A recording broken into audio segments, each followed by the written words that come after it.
Assalamualaikum warahmatullahi wabarakatuh. Salam sejahtera bagi kita semua. Om Swastiastu, Namo Buddhaya, salam kebajikan. Yang saya hormati Bapak Khairul Tanjung, CEO CT Corporation. Beliau ini dulu predecessor saya, Menko Perekonomian di tahun 2014 ya Pak CT. Kemudian yang kami hormati Pak Ketua Dewan Komisioner LPS Pak Yudi Purbaya, yang kami hormati Presiden CEO Mitsui, yang kami hormati Pak Wahyu Daniel, dan beberapa kolega saya, ada Pak Rudiantara, kemudian Pak Saleh Hussein, kemudian juga ada Pak Dahlan Iskan, beserta seluruh narasumber undangan yang berbahagia. Pada kesempatan ini marilah kita panjatkan puji syukur kehadirat Allah Subhanahu wa taala, karena berkat rahmat dan ridhonya kita hadir dalam acara CNBC Indonesia Economy Outlook 2021. Izinkan saya mewakili Bapak Presiden menyampaikan apresiasi kepada CNBC yang telah menyelenggarakan acara ini dengan tema Momentum Ekonomi Indonesia di Tengah Ketidakpastian. Dan tadi sudah disampaikan banyak oleh Pak CT ketidakpastiannya, dan tentunya dengan penjelasan Pak CT sebetulnya sudah selesai, Pak. Namun saya berharap bahwa acara ini bisa menjaga optimisme di tengah ketidakpastian ekonomi ini. Kita ketahui bersama bahwa proyeksi pertumbuhan daripada IMF ini ekonomi melambat di tahun 2022 3,4%, namun di tahun 2023 lebih melambat lagi di angka 2,9%. Nah, tentu beberapa hal yang perlu diperhatikan adalah potensi terjadinya extreme weather. Jadi climate change ini menjadi real, terutama akibat bencana dan juga akibat daripada El Nino dengan hujan yang terus.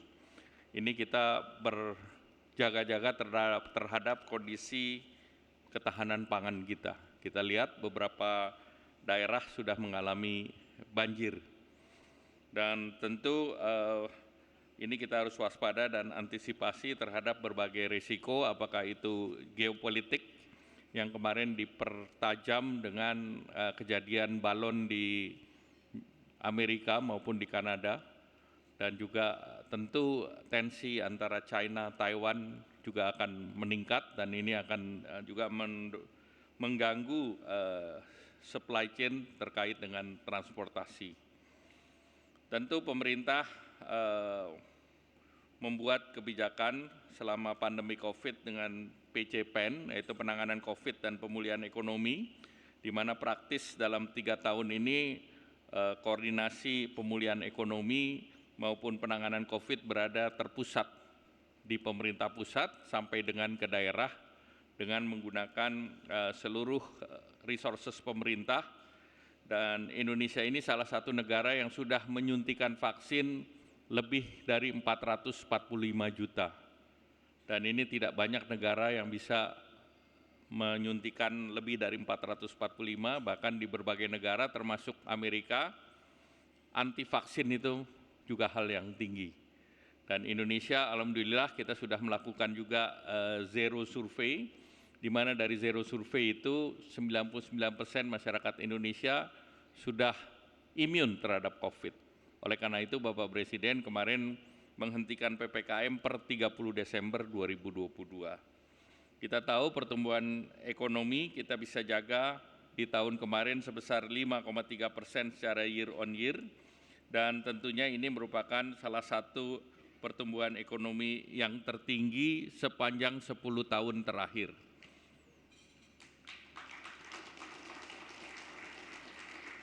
Dari sisi lapangan usaha, sektor utama masih tumbuh kuat seperti manufaktur, perdagangan, transportasi, informasi komunikasi, bahkan penyediaan akomodasi dan makanan minuman pun sudah recover. Nah, ini tentu menjadi hal yang positif, dan selama 33 bulan berturut-turut perdagangan juga positif, baik itu dari trade positif, kemudian juga neraca perdagangan, ditambah juga cadangan devisa yang cukup baik, dan kita lihat indeks keyakinan konsumen juga di atas 100, 119, kemudian sektor penjualan juga baik, PMI manufaktur di atas 50 atau 51,3. Ini kita lihat tahun kemarin otomotif record high, penjualannya lebih dari 1.040.000, ini lebih tinggi daripada pre-COVID level, bahkan ekspornya naik 60%. Jadi ekspor kita mendekati 500.000 tahun kemarin, sehingga produksi otomotif mencapai 1,5 juta di tahun 2022. Dan kita sudah ekspor ke lebih dari 70 negara. Ini menunjukkan bahwa ekosistem manufaktur kita sudah membaik, apalagi kita tambah dengan hilirisasi yang berbasis pada ekosistem electric vehicle ataupun motorcycle. Dan pemerintah dalam waktu dekat akan mengeluarkan insentif untuk kendaraan bermotor roda 2 sebanyak 7 juta rupiah, baik itu untuk motor baru maupun untuk pergantian dari motor.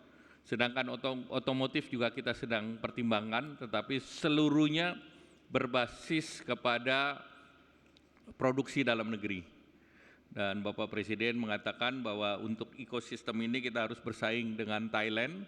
Thailand memberikan kalau tidak sekitar 80 juta per mobil.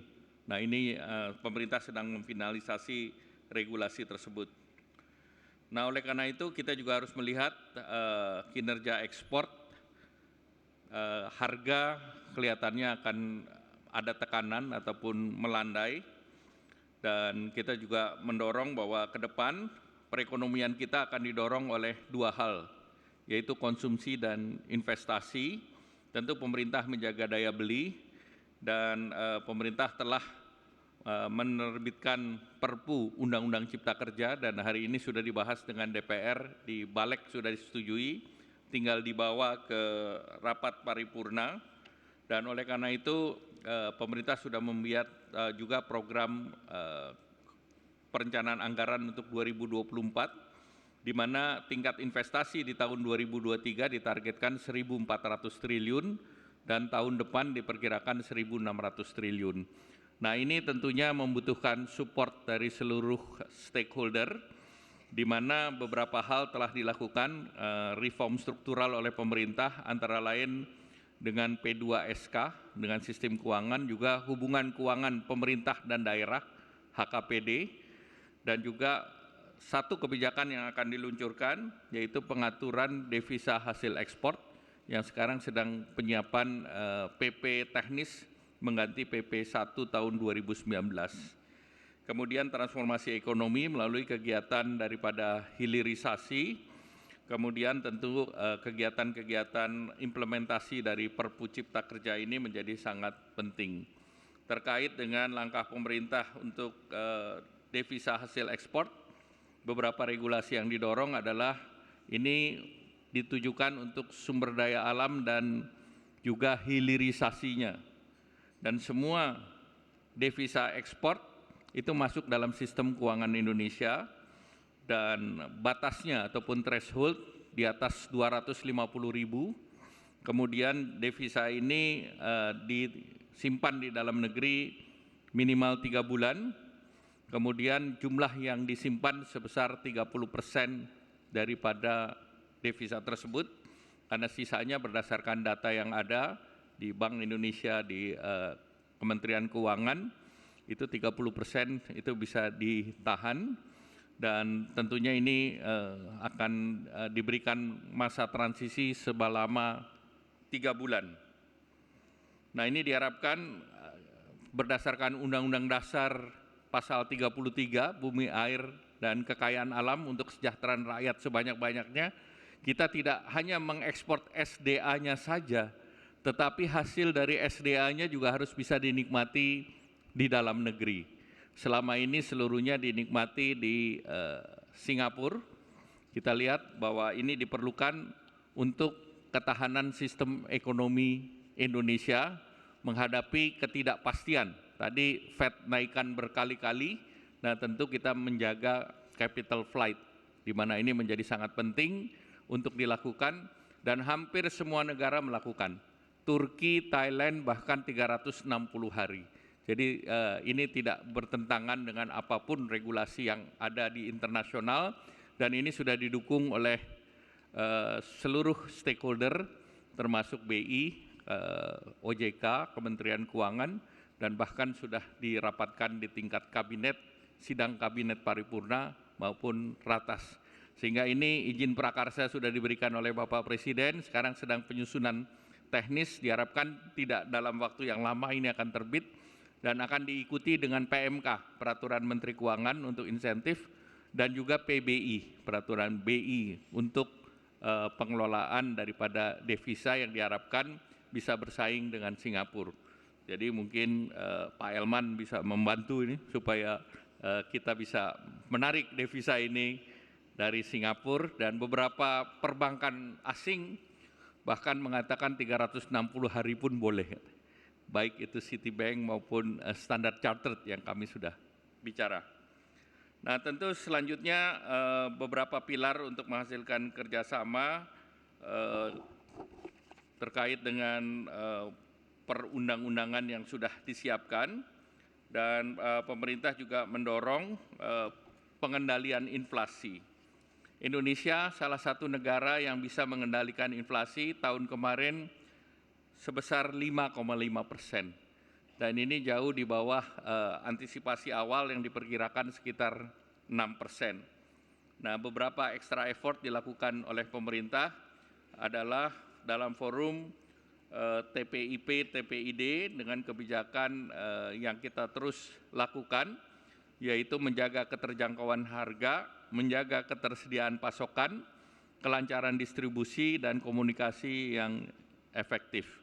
Kita tahu inflasi inti di angka 3,27 relatif stabil, inflasi akibat transportasi udara sudah mulai menurun, dan pemerintah melihat beberapa sektor yang juga mengakibatkan inflasi tinggi di transportasi, termasuk terkait dengan aftur. Nah, pemerintah sedang melihat apakah kita bisa membuat open system untuk aftur sehingga tentunya bisa menekan harga yang bisa bersaing dengan negara tetangga kita. Kemudian kebijakan lain tentu distribusi dari daerah ke daerah. Nah, pemerintah sudah mendorong bahwa dana biaya tak terduga daerah bisa mendorong untuk kerjasama antar daerah. Nah, ini pemerintah terus menjaga bahwa inflasi di bulan Januari juga sudah turun dibandingkan rata-rata tahun lalu. Di bulan Januari ini inflasinya adalah 5,28%. Dan ini kita akan menjaga menjelang hari besar keagamaan di Idul Fitri nanti, tentu ketersediaan pasokan daripada pangan itu sangat diperlukan. Nah, pemerintah terus mendorong beberapa kebijakan terkait dengan hilirisasi komoditas sumber daya alam, kemudian mendorong hilirisasi dan industrialisasi, sekaligus peningkatan kualitas sumber daya manusia, dan tentunya juga mendorong pembangunan infrastruktur, yaitu pembangunan ibu kota Nusantara. Kebijakan pemulihan yang inklusif ini tercermin juga dari hasil dari KTT G20. Kalau kita lihat berbagai KTT G20 itu didominasi oleh G7, tetapi untuk pertama kalinya Indonesia mengcrack itu, memecahkan kebuntuan itu, sehingga Indonesia bisa menghasilkan beberapa hasil yang dianggap substansial, antara lain tersedianya pandemic fund, ini sebesar 1,5 miliar, dan juga di mana Indonesia sendiri berkontribusi 50 juta US. Kemudian transisi energi berkelanjutan dari Bali Compact, kita mengatakan bahwa transisi ini adalah berkeadilan dan affordable, just dan affordable. Kemudian juga komitmen pemulihan negara yang rentan melalui special drawing right. Kita tahu lebih dari 30 negara, 14 sudah menjadi pasien daripada IMF dan beberapa negara masih antri. Dan ini dibentuk resilience dan juga di mana Indonesia sendiri berkontribusi 50 juta US. Kemudian transisi energi berkelanjutan dari Bali Compact, kita mengatakan ini namanya avatarnya sudah bunyi, Pak. Jadi SDR kita sebesar 81,6. Selain itu, selain G20 deklarasi, KTT juga melakukan beberapa kebijakan yang didorong dari beberapa negara G7 dan Amerika, antara lain Just Energy Transition Partnership, khusus untuk Indonesia sebesar 20 miliar US dollar. Nah, ini yang harus ditangkap oleh para CEO agar Just Energy Transition yang 20 miliar itu betul-betul bisa direalisasikan. Salah satu adalah pembangunan Kayan Hydro, kemudian juga hari ini Bapak Presiden meresmikan atau batu pertama proyek di Kaltara yang terkait dengan energy transition, dan juga ini ada proyek dari Jepang, beberapa trading house untuk menukar PLTU mereka dengan hydro ataupun dengan renewable. Nah, tentu beberapa teknologi yang akan didorong, sekarang studi untuk small mini reaktor nuklir juga sedang disiapkan studinya. Kita juga mempersiapkan itu. Kemudian juga proyek terkait dengan blue ammonia, di mana ini akan mencampur kebutuhan pembakaran daripada PLTU sampai dengan 20%, dan beberapa carbon capture dan storage maupun utility sedang dibangun, dan ini tentunya menjadi prototipe yang akan bisa ditindaklanjuti. Kemudian Amerika Serikat sendiri mendorong yang namanya PGII atau Partnership for Global Infrastructure dan Investment, besarnya 600 miliar US dollar, dan ini dalam bentuk equity dan long term investment credit. Nah, ini juga Indonesia diharapkan bisa mengkapitalisasi ini. Kerjasama lain MCC, JICA, GCM, ASEC, dan ini jumlah proyek yang sudah di pipeline ada 226 proyek kerjasama dan 140 kerjasama bilateral. Sektornya mulai dari kesehatan, digital innovation, kemudian carbon capture dan storage, dan bahkan Jepang juga akan mempersiapkan dana untuk digitalisasi termasuk untuk startup. Jadi berbagai proyek turunan daripada hasil G20 ini yang diharapkan bisa diimplementasikan. Sedangkan tahun ini sendiri Indonesia memimpin keketuaan ASEAN. Nah, tentu keketuaan ASEAN ini menjadi penting karena kita mendorong tema berbasis ekonomi. Kita ketahui hampir seluruh pertemuan ASEAN temanya politik, tetapi tahun ini kita dorong untuk ekonomi, ASEAN Matters Epicenter of Growth, dengan tema recovery, digital economy, dan sustainability. Ini ada 16 deliverables yang diharapkan bisa dicapai, dan tentunya yang terkait dengan digitalisasi akan disiapkan Digital Economy Framework Agreement untuk ASEAN. Jadi kita akan terus mengintegrasikan ekonomi digital di ASEAN, di mana diperkirakan Indonesia akan menguasai 40% daripada pasar digital. Selanjutnya terkait dengan perekonomian dan kegiatan yang dilakukan, mungkin beberapa hal sudah disampaikan. Ada pertanyaan terakhir dari Pak CT, yaitu terkait dengan tahun politik. Nah, tentu tahun politik ini menjadi menarik karena ini adalah kurang dari 1 tahun menuju pemilu 2024. Tetapi saya tegaskan Pak CT bahwa pemilu ini bukan yang pertama kali. Ini adalah yang kelima pasca reformasi. Dan selama tahun 2004, 2009, 2014, dan 2019 pemilu aman-aman saja. Di sini ada Ketua Fraksi Partai Demokrat, Pak Ibas. Jadi tentu dengan demikian kepastian itu justru kepastian hukum dengan pemilu dan dengan Indonesia negara demokrasi ketiga terbesar di dunia, sehingga tentu hal ini menjadi hal yang pasti, Pak. Karena ini akan mendapatkan mandat baru untuk stabilitas politik. Indonesia telah membuktikan di kepemimpinan Bapak Joko Widodo, Pak Ma'ruf Amin, dalam 3 tahun menghadapi COVID, apa yang tadi kita bisa capai hanya mungkin terjadi karena stabilitas politik. Dan tentu inilah mandat yang perlu dilanjutkan ke depan. Dengan stabilitas politik, maka kita bisa melakukan kebijakan ekonomi, kebijakan perlindungan sosial, maupun menghadapi gejala ketidakpastian global. Sehingga faktor certainty inilah yang akan didorong, dan beberapa pemilu membuktikan bahwa selama pemilu konsumsi masyarakat meningkat karena ada Pak Ibas yang akan spending cukup besar. Dan yang temannya Pak Ibas ada 17 partai.